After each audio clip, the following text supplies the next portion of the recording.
If you're a leader working with AI, you already know all about the technical side of things. But here's the deal. The biggest risks you face, they're not in the code. They're in the court of public opinion.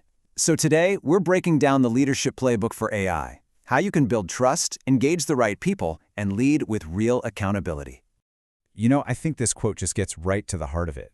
We so often get caught up thinking of AI as this purely technical problem, but it's not. It's fundamentally a human one. As leaders, we're not just deploying systems. We are literally architecting the future relationship between people and technology.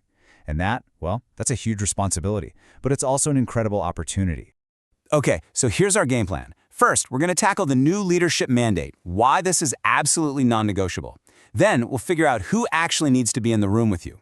We'll unpack the crucial, and I mean crucial, difference between real and fake engagement, and then talk about building public proof of your commitment. And we'll wrap it all up with a simple 3-step plan you can literally start using the second this is over. All right, let's jump right in. Section 1, the new leadership mandate. It is so important to understand that everything we're about to talk about isn't some nice-to-have or a fluffy PR exercise. No way. This is a core business strategy that directly impacts your risk, your reputation, and frankly, the quality of the AI you're building. And this slide right here is the reason why. At the end of the day, this is what it's all about. When an AI system denies someone a loan, or influences a legal decision, or guides a doctor's recommendation, it's not just processing data. It is changing the course of a human life. These aren't just abstract data points on a chart. They are real, pivotal moments for real people, and they absolutely deserve a voice in how these powerful systems get built. This slide just lays it out so clearly, doesn't it? As a leader, you have two paths in front of you. On the left, you've got this amazing, virtuous cycle. You engage people, which builds trust, which helps you develop better AI and lower your risk. That's value creation. But on the right, well, that's the vicious cycle. Ignoring people leads to backlash, more regulation, and serious damage to your brand. That's value destruction. The choice seems obvious, but getting on the right path takes a deliberate strategy.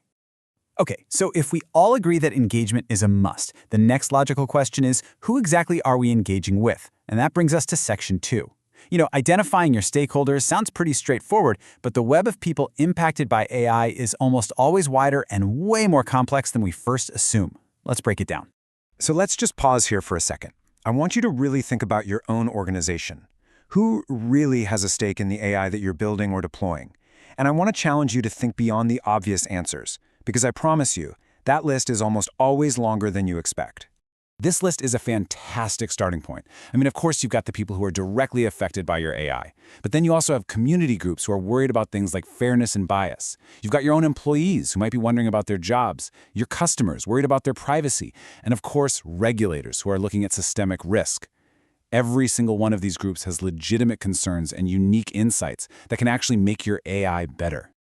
Now for Section 3, and honestly, this might be the most important part of our entire discussion, authentic versus fake engagement. Because let me tell you, if you just go through the motions without any genuine intent, you can do way more damage than if you had done nothing at all. Let's look at the difference. So what does authentic engagement actually feel like for the person on the other side of the table? Well, it feels like you were invited in before the big decisions were made, not after the fact. It feels like your concerns are actually being heard. And most importantly, it feels like your feedback could actually change the outcome. It's a real dialogue, not just a briefing. This quote just nails the danger perfectly. Asking for someone's input and then completely ignoring it is the absolute fastest way to destroy trust. It's what I call engagement theater. It just creates cynicism and resentment that's so much harder to overcome than if you'd just been ignorant in the first place. Seriously, you'd be better off not asking at all. So, authentic engagement. That's your process. But how do you prove it to the rest of the world? Well, that brings us to Section 4, building accountability. This is where the rubber really meets the road. It's all about creating the systems and the structures that make your commitment to responsible AI totally transparent and tangible for everyone to see. So what does building accountability actually look like? It means being transparent about how your AI works. It means creating really clear, easy-to-find ways for people to report problems and then actually responding to them. And it also means having the courage to be public when you mess up, not to hide your failures, so that everyone, even your competitors, can learn from it. That right there is true industry leadership. Okay, this all sounds good in theory, right? But what does it actually look like in practice?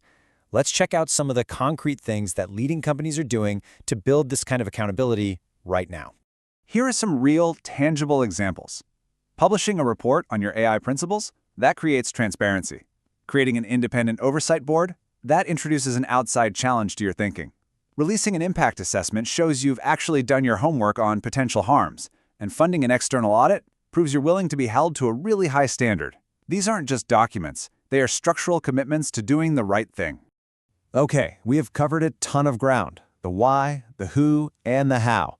But information is pretty useless without action. So our final section is all about implementation. We're going to boil everything we've talked about down into a super simple 3-step action plan you can use to make a change starting today. And before we jump into those steps, I really want this point to land.